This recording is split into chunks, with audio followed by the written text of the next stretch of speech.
Tesco does not want you watching this video. Not because it is dangerous, not because it is illegal, but because the shopping habits your grandmother used in the 1960s, forged during rationing when wasting a single penny was unthinkable, would cost them a fortune if every shopper remembered them today. No loyalty card, no app, no point scheme, just knowledge. Precise, quiet, devastating knowledge. 10 of her most powerful secrets are right here. Everyone still works. Secret 10. She never shopped before Tuesday morning. Most people shop when it is convenient. Your grandmother shopped when it was profitable. Tesco stores in the 1960s took their main weekly delivery on Monday. By Tuesday morning, fresh stock was on the shelves and last week's unsold perishables had been marked down overnight. 9 o'clock on a Tuesday meant fresh produce sitting alongside half-price leftovers in the very same aisle. This still works. Most large Tesco stores restock Sunday into Monday. Markdowns on weekend meat, fish, bakery and Dairyland early Tuesday. Ask a member of staff which day your store takes its main delivery. Come back the morning after. Done consistently, this single habit can cut your fresh food bill by 20 to 30% every month. She did not call it a strategy. She called it knowing your shop. Secret 9. She always reached to the back of the shelf. This sounds too simple. It is worth more than nearly everything else on this list. Tesco shelf stackers in the 1960s, exactly like today, were trained to push older stock to the front and place newer items behind. The store benefits. Older product sells first. Waste falls. Your grandmother had watched this happen at the counter shops long before supermarkets arrived, so she reached to the back. Every product, every aisle, every time. The item at the back is always newer. On fresh food, that means extra days of shelf life. On tins and dry goods, it means extra months. Over a year of weekly shopping, back of shelf means less waste, fewer replacements, and a meaningfully lower total bill. The system has not changed in 60 years. Reach to the back. Secret 8. She knew exactly when the bread was marked down. Bread is one of the highest margin products in any supermarket. It is also one of the most time-sensitive. Your grandmother worked the gap between those two facts every single week. In the 1960s, Tesco received bread in the morning. By mid-afternoon, yesterday's unsold loaves were on their last day.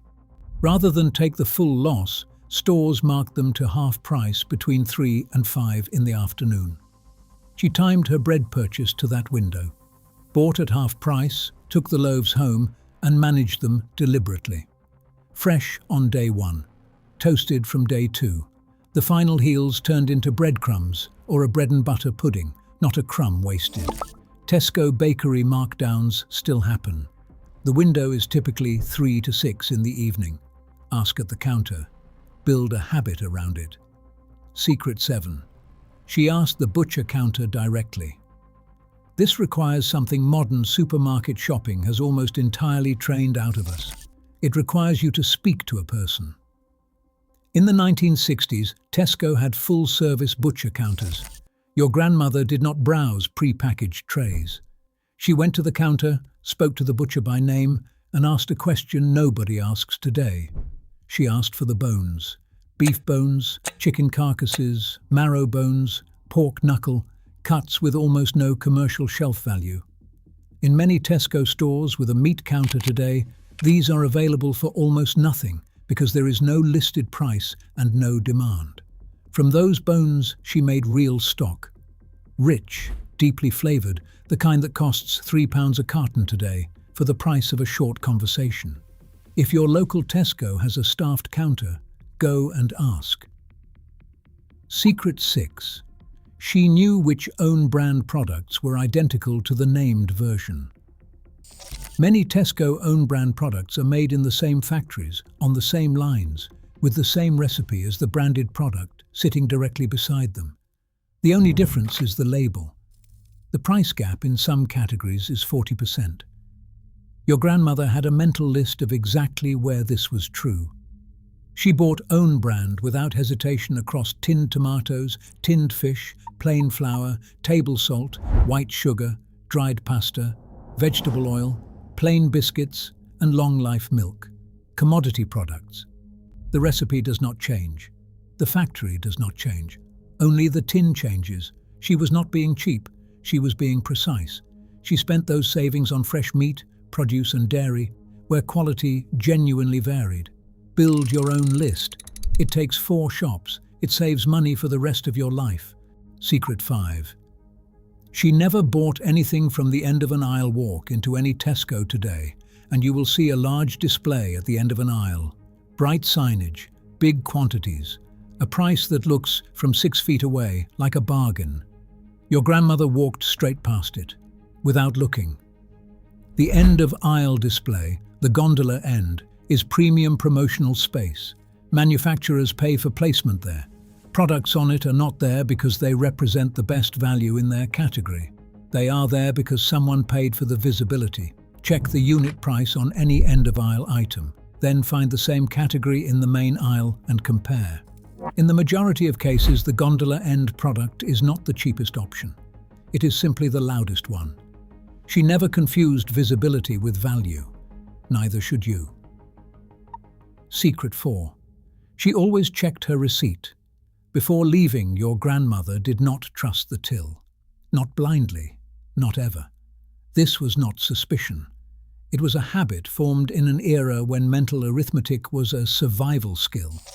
When she paid, she took her receipt and, before she caught her bus, she checked it. Line by line.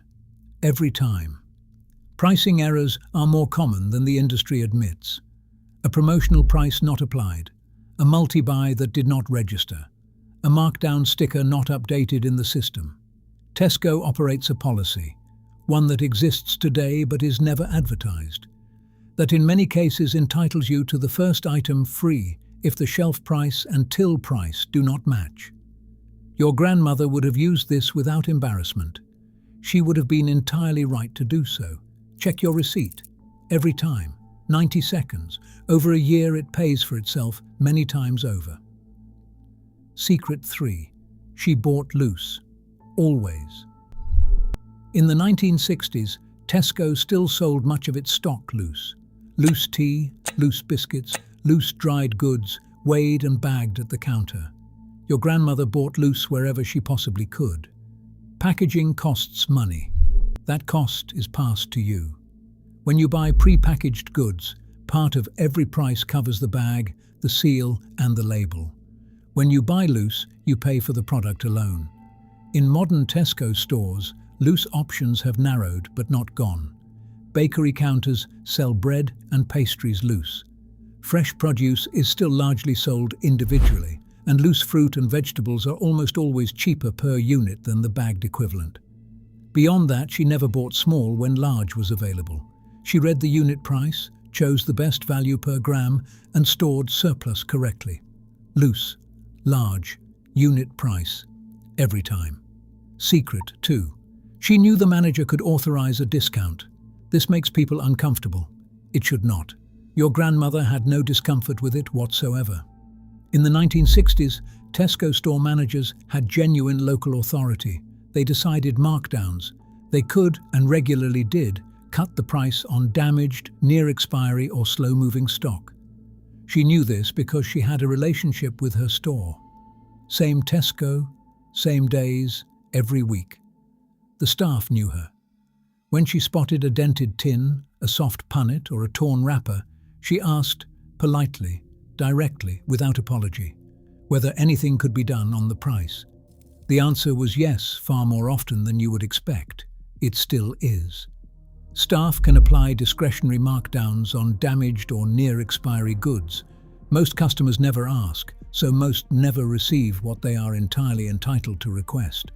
The worst outcome was the price she would have paid anyway, so she always asked. Secret 1.